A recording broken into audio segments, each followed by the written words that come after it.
To begin the alignment process, the IRs must be switched on to the nav position. The procedure is to turn on the number 1 ADRU first, then number 2, then number 3. When the switch is turned on, the on-bat light illuminates, indicating that the emergency battery relay is operating correctly. The off light in the ADR extinguishes. When the battery relay test is complete, a line illuminates on the IR indicating light. When number 1 has stabilized, number 2 ADRU is switched on, and then number 3. All IRSs are now in the alignment process. Almost immediately, air data information is shown on both PFDs. On the ECAM memo, the message IRS in a line greater than 7 minutes appears. This message tells you that the alignment process has begun. It takes approximately 10 minutes for a full alignment, but the ECAM will only count down from 7 minutes.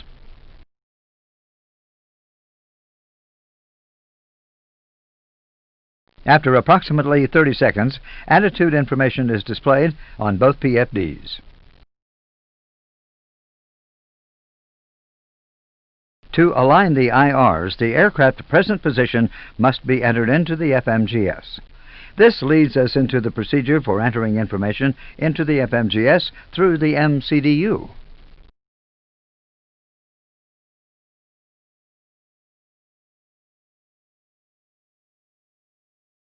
The outline keys are page select keys. Each key calls up a page with information specific to that regime of flight. For instance, the flight plan key calls up a page which is used either to build a flight plan or to check a company route.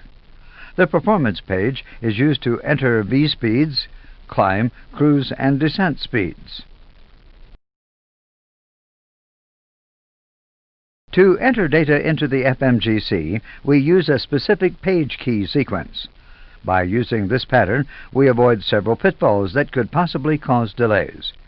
There is an acronym for this pattern created by using the first letter of each key involved in the setup. DIFRIPS, D-I-F-R-I-P-P-S. The relation of letter to key is explained on the next page. Data key. Initialization A key. Flight plan key. Radio navigation key. Initialization B key. Performance key, 4 separate pages to fill out. Progress key. Secondary flight plan key.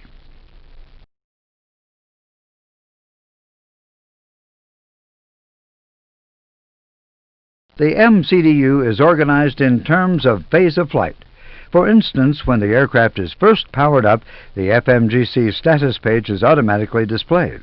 This page is the data page, the first page in the acronym. All information on this page must be verified before any other entries can be made. Items that need to be checked include the type of aircraft, the engines used, and the date of the navigation database. Notice the color coding. White indicates a title or a label. Blue indicates a modifiable value. Green indicates a value which cannot be modified. There are other colors which will be explained as we encounter them. This color coding is used throughout the MCDU. Next, the present position must be entered into the FMGS. This is accomplished on the Init A page of the MCDU. To select this page, the Init key must be selected. Press the Init key. The Init page is the first page on which you input data. Notice the amber boxes. Data entry is mandatory in these boxes. Notice the fields with white dashes. These dashes mean that the FMGC does not yet have enough information to fill in these fields. As we provide more information to the FMGC, these fields will become active. Note the blue data in the lower right corner. This is the default altitude for the tropopause. The blue color means it can be changed. If we do not change it, the FMGC will use this default for its performance computations.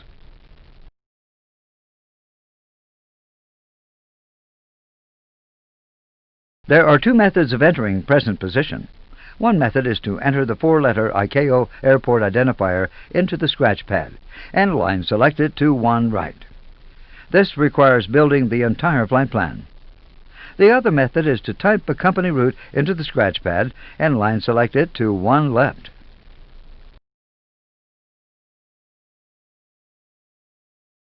Using the first method, the four-letter identifiers for Orly, France and Cairo, Egypt have been entered into the scratch pad. Now line select these two airfields to the From To field by pressing the one right key.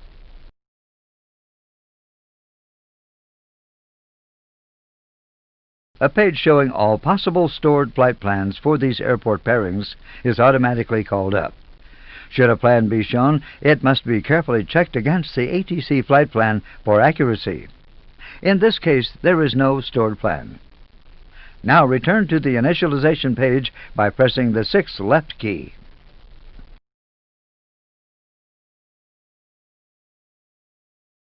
Note that the latitude and longitude position of Orly Airfield have automatically been entered into the MCDU. Although this data has been obtained from the aircraft database, you must confirm that this position is correct by reference to airfield charts. UAL does not align to a gate, but to the airport center. These coordinates are found on the 10-9 or the 20-9 Jefferson pages. Should the data be incorrect, the pilot may change the latitude and longitude. Notice the up and down arrows beside the latitude title. These arrows are telling you that the latitude information can be adjusted by using the MCDU slew keys. In this instance, the latitude is incorrect by 1 point of a minute. Press the MCDU slew up key to change the latitude information.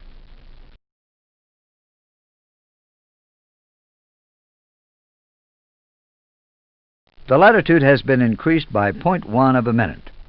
The longitude may be changed in the same manner, but first the slew arrows must be transferred to the right side of the MCDU. To change the slew arrows, line select for right.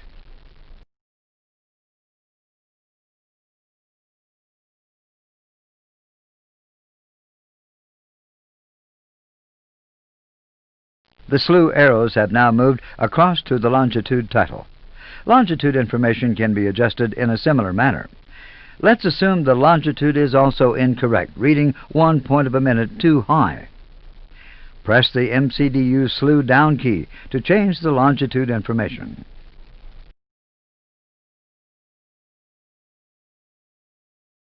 The longitude has been decreased by 0.1 of a minute. Using this method, it is possible to fine-tune the position. The other method, less used anymore because of new ATC routing methods, is to use a company route. We have inserted the company route ORLCAIRO1 into the scratch pad for you.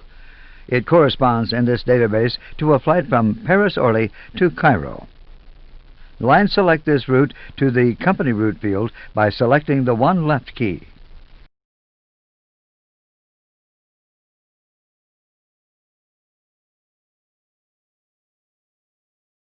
This page presents all the flights from Orly to Cairo which have been stored in the database.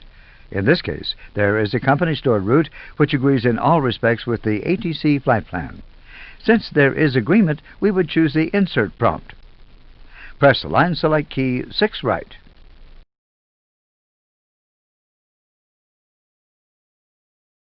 The company flight plan has been entered. Note that this method has also entered the latitude and longitude of the departure airport. Again, this data must be confirmed by reference to the airport charts, and the data can be adjusted as before. The advantage of this procedure is that the flight plan is automatically entered into the MCDU, rather than having to be manually built leg by leg. Either of these methods brings up a new prompt, Align IRS. Once you have confirmed that the position is correct or have made the necessary corrections, you can send it to the ADIRS by line selecting the Align IRS prompt. Press the line select key 3 right.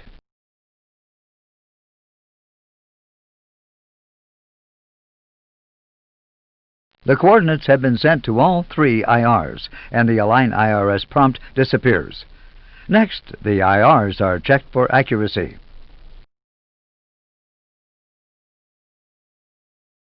On the ADIRS panel, the data knob is switched to PPOS, present position, and the system selector to 1. The coordinates shown in the digital display are checked for accuracy. When the number 1 IR is verified, the system selector is moved to the number 2 position for verification, and then to the number 3 position.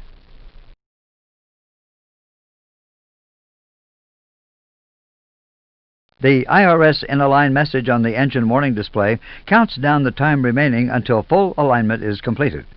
We have speeded up this countdown for you.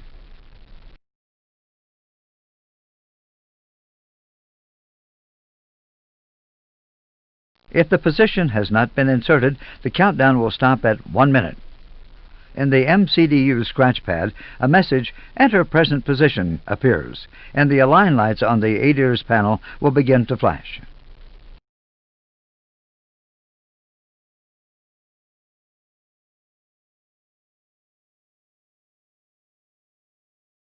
Once IRS alignment is complete, all PFD and ND information is available. The IRS in Align message disappears from the engine warning display memo, and the ADIRS control panel Align lights extinguish.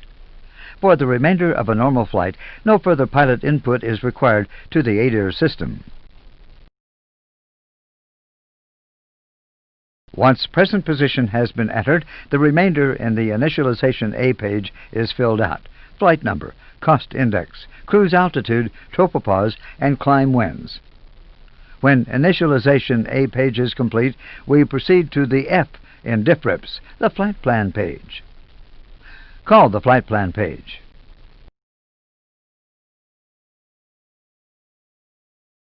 This is the Flight Plan page. It can be thought of as an electronic scroll or roll pad containing all the waypoints of the flight.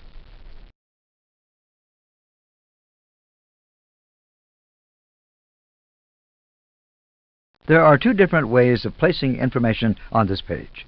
If there is a company route, one left on the Initialization A page, selecting that route will install the flight plan for you. An example is shown in the next few slides. However, because of new FAA routing practices, there are very few canned flight plans left. The result is that the flight plan has to be manually entered onto the flight plan page. That process is the subject of the Autoflight class in the training schedule.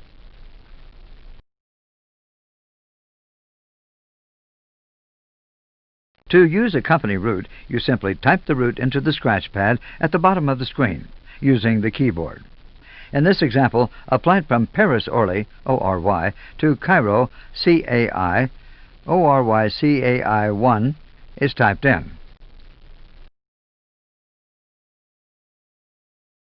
The route is then inserted by pressing line select key 1 left.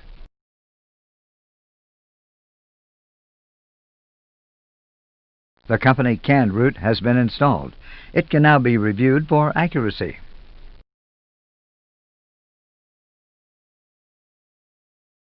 Notice the up and down scroll symbols. These slew keys are used to scroll the flight plan waypoints up or down. The up arrow is used to bring later elements of the flight plan into view on the screen. The down arrow scrolls elements which have rolled off the top of the screen back into view. There are white dashes on the page because there is insufficient information to calculate these values until further inputs are made.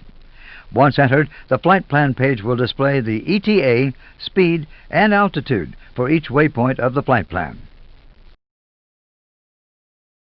Notice the arrow symbol in the upper right corner of the display. It indicates that there is more than one page associated with this data. The next page is accessed using the key labeled Next Page key. Call the next page.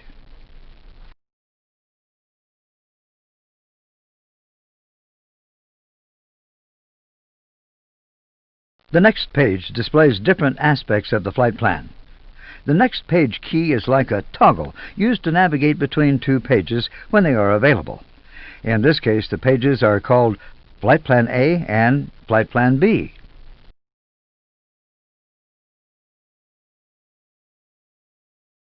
Time is replaced by estimated fuel on board, and ETA is replaced by wind.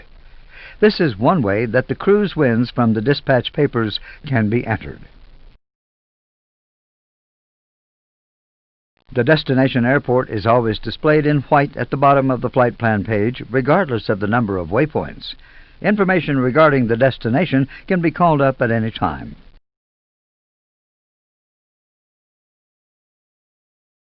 Let's look at the color code used for the waypoints. The first one is always the from waypoint, and it is always in green. The second line depicts the to waypoint. It is always shown in white in order to differentiate it from the other waypoints.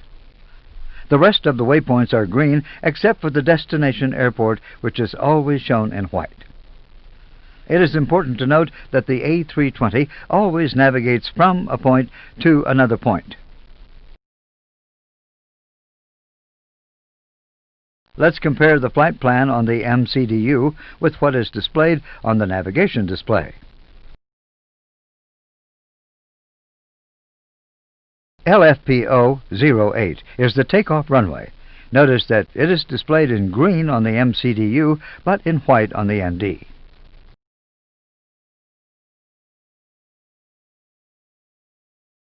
The to waypoint, shown here as D086C, is displayed in white on both the navigation display and the MCDU flight plan page. Bearing and distance to go are also displayed in both places.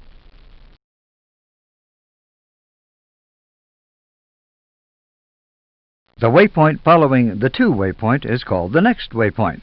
Notice that you can read a bearing to the to waypoint on the navigation display, and a track from the to the next waypoint on the MCDU. We will change the navigation display to plan mode to give us a better look at the flight plan. Switch from ARC to the plan mode.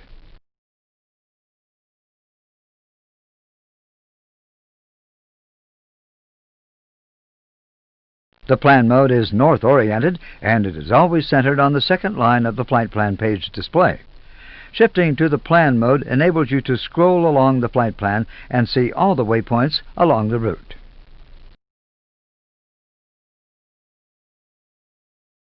Using this mode is a convenient way to check the MCDU against the company-filed ATC routing.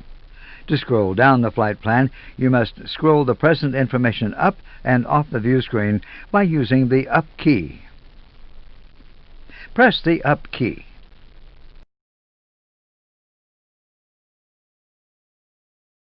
Even though the flight plan shifted, the waypoint centered on the navigation display is still the one displayed on the second line of the MCDU.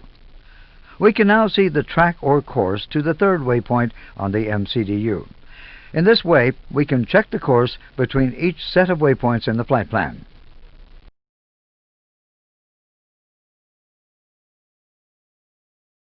Notice that the runway LFPO 08 has shifted off to the side of the screen. Its position has been replaced by the to waypoint. Also, the from indication has been removed from the MCDU since the from waypoint has now been scrolled up off the screen.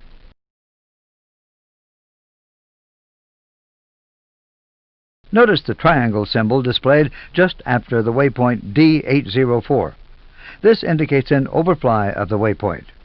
An overfly means that the aircraft will not commence the turn to the new course until directly overhead the waypoint. Without the overfly condition, the FMGC will begin the turn to the new track before the waypoint, for smoothness and to stay within the lateral limits of the course.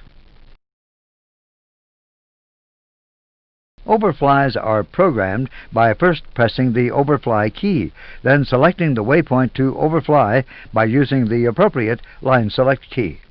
although rarely if ever used in the U.S., they are not uncommon in other countries.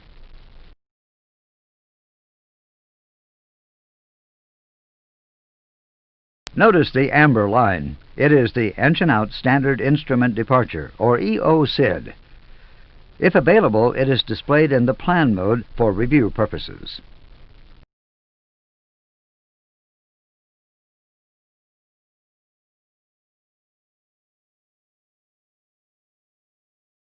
Revisions are accomplished by using the line select keys, LSKs. Lateral revisions use the left LSKs, and vertical and other revisions use the right LSKs.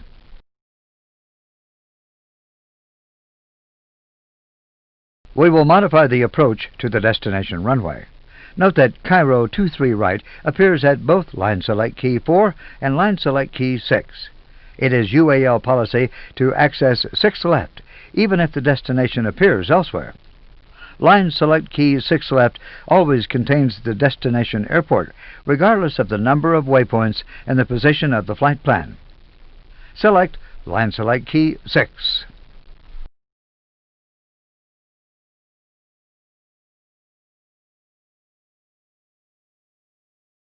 This is the lateral revision page from the destination airport.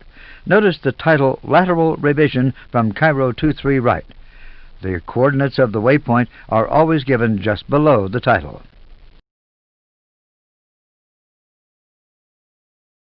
There are several options available on this page. The functions available depend on the type of waypoint being revised. In this case, we have line selected a lateral revision from the destination airport. We will see other cases later on. Since we want to change the approach, we must use the function listed as Arrival. Pressing this key will take us to a page listing all the runways for the airport. Select the Arrival page.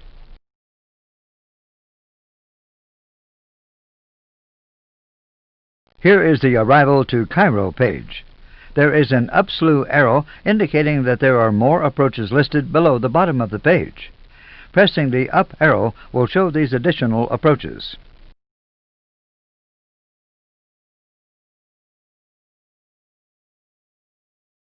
In this example, the ILS approach to 23 right has been previously selected.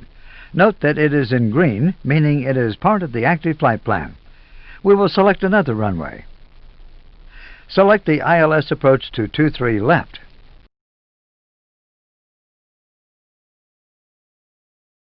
ILS 23 left is now displayed in yellow. Yellow means that the selection is temporary and must be confirmed before it is inserted. After confirmation, insert the new approach using line select key 6 right. Note, if you do not want to insert the temporary selection, you can erase by using line select key 6 left. Insert the ILS approach to 23 left.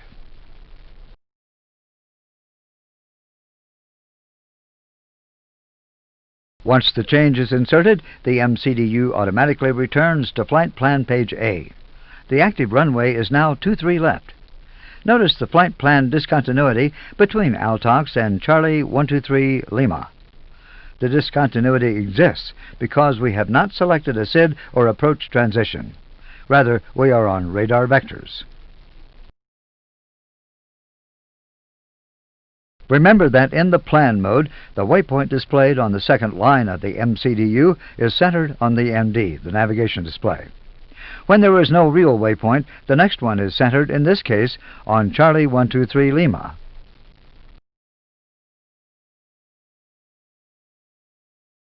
Normally, the aircraft would be on radar vectors to final approach. However, for training purposes, we will assume that you have been cleared from Altox directly to Charlie 123 Lima. To do so, we must clear the discontinuity. Press the Clear key.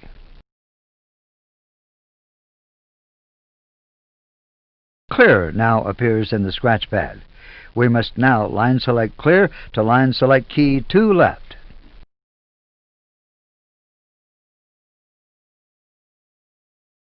The discontinuity has disappeared on the MCDU, and there is a new leg joining Altox to Charlie 123 Lima on the navigation display.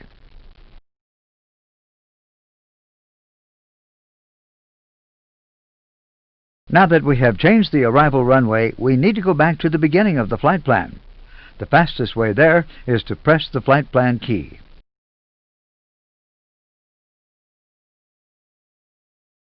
We are now back at the top of the flight plan. Next, we will make a lateral revision to the departure runway. Press the line select key 1 left.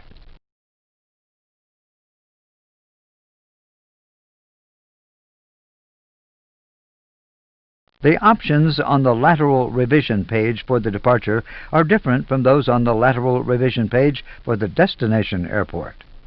Let's look at the two side by side.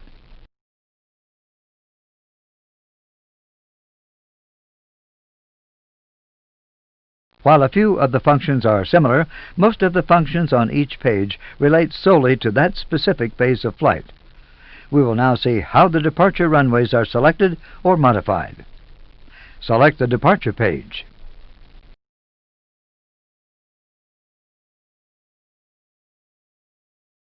The current runway appears in green at the top left and in the list of available runways, just as it did for the arrival page.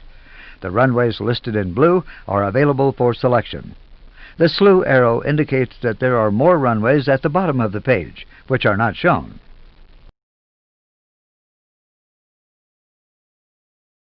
The following information is given for each runway: the runway ident, the runway length, the runway course, and the associated guidance system, if any.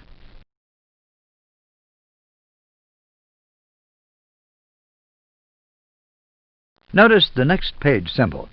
There is another page of options associated with departures, which are accessed using the next page key.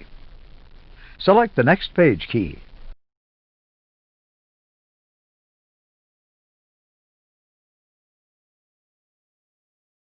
On this page are the SIDs and transitions available for the airport. Notice the engine out SID. If there is an engine out SID for a selected runway, it is automatically displayed for review on the plan mode of the navigation display.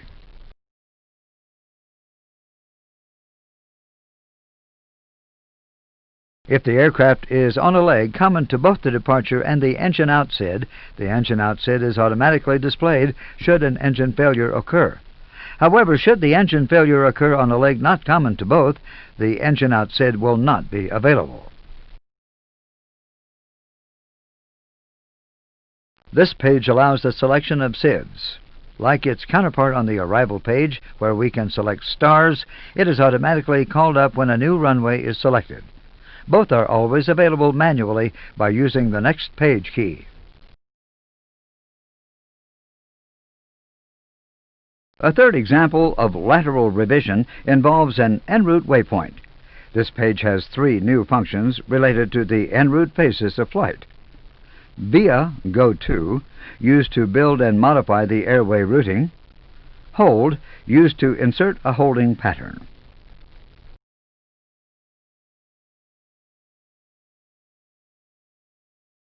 New destination.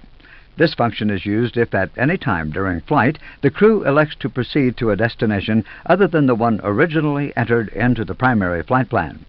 A 4-letter ICAO identifier is entered into the scratch pad and is inserted into the flight plan. The new destination will then appear on line 6 of the flight plan.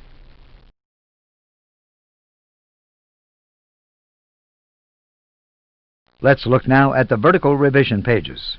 They are accessed from the flight plan pages using the right line select keys.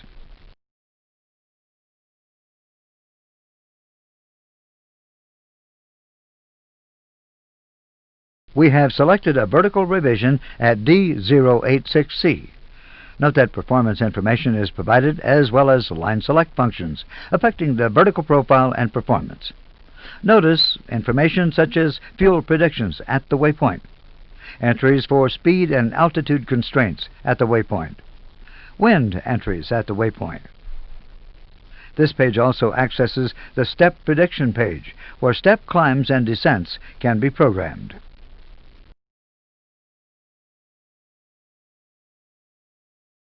The flight plan is complete. The next item in DIFRIPS is the R. It refers to the radio navigation page. Call the radio navigation page. Check that the auto-tuned ILS agrees with the ILS for the departure runway, and manually tune any nav aid as required to comply with departure restrictions. On this page, you will also accomplish a BOT or VOR check. Continuing with DIFRIPS, we will now proceed to the I in the acronym.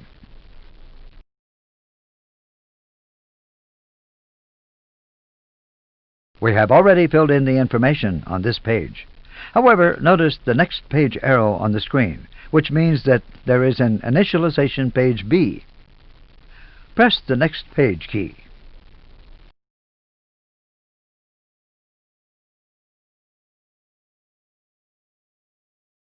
Initialization B is devoted to load entries and fuel planning. Notice that the zero fuel weight ZFW entry is mandatory. Several fields have blue default values, indicating that they can be modified. The fields with dashes indicate that the FMGC does not yet have enough information for calculation. Once the zero fuel weight has been entered, the next mandatory entry is block fuel, actual fuel on board. As soon as these entries are made, the FMGC starts to compute its predictions. All dashes are then replaced by the results. Non-modifiable results are shown in green. Items in blue can be changed.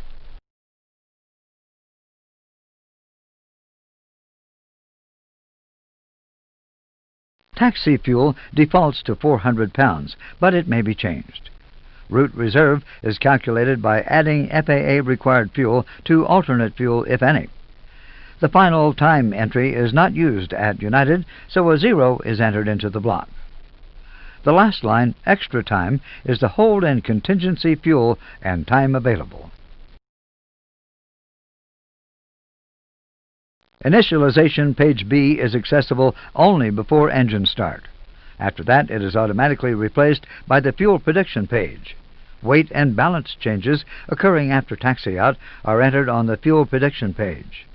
Initialization B is used for pre-flight fuel planning and load inputs, while the fuel prediction page is used for fuel planning and modifications during the flight, that is, after engine start.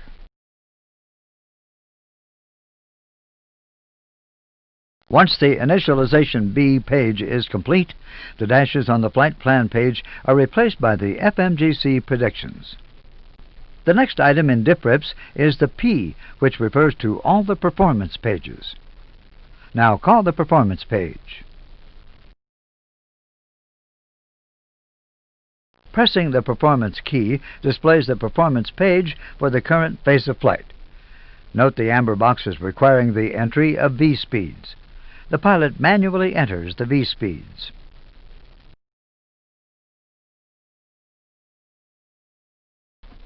There is other information requiring verification or entry. Transition altitude, 18,000 in the U.S. and Canada, but differing in many Central and South American countries. Thrust reduction, acceleration altitude. The MCDU uses the ICAO default of 1,500 feet AGL. However, UAL uses 800 feet AGL in the interest of standardization. Engine out acceleration. The UAL standard is 500 feet AGL. Flexible takeoff temperature. The assumed temperature in centigrade for reduced thrust takeoff. Flaps trimmable horizontal stabilizer. The desired flap setting for takeoff. THS trimmable horizontal stabilizer is not used since UAL's performance is based on percent Mach rather than ANUs and ANDs. Takeoff shift used for intersection takeoffs. This is the distance down the runway where takeoff will begin, not the distance remaining.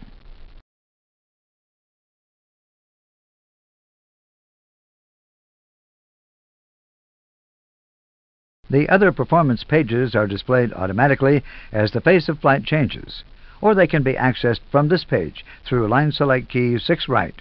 They are the climb page, the cruise page, the descent page, the approach page, and the go-around page.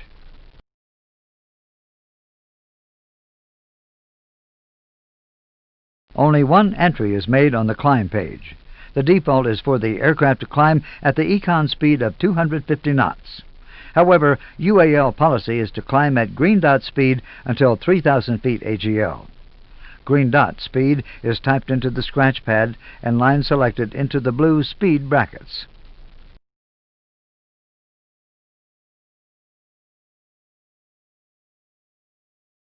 The default for this page is an FMGS calculated econ cruise speed.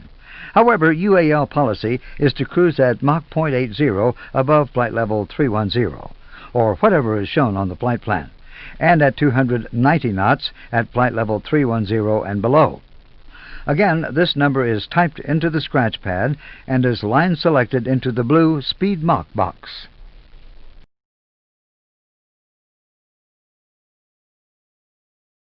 Again, the default speeds for descent are FMGS computed. However, UAL policy is to descend at Mach 0.80, or cruise Mach, and 280 knots. This is typed into the scratch pad and line selected to line 3 left.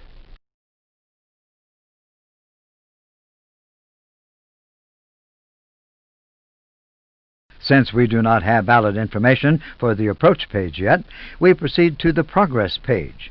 Here we confirm that our selected cruise altitude does not exceed the recommended maximum.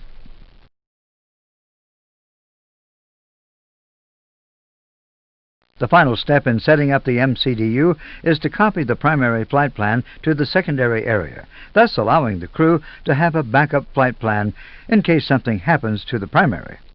This is accomplished by pressing the secondary flight plan key, then following the prompts to copy the active to the secondary.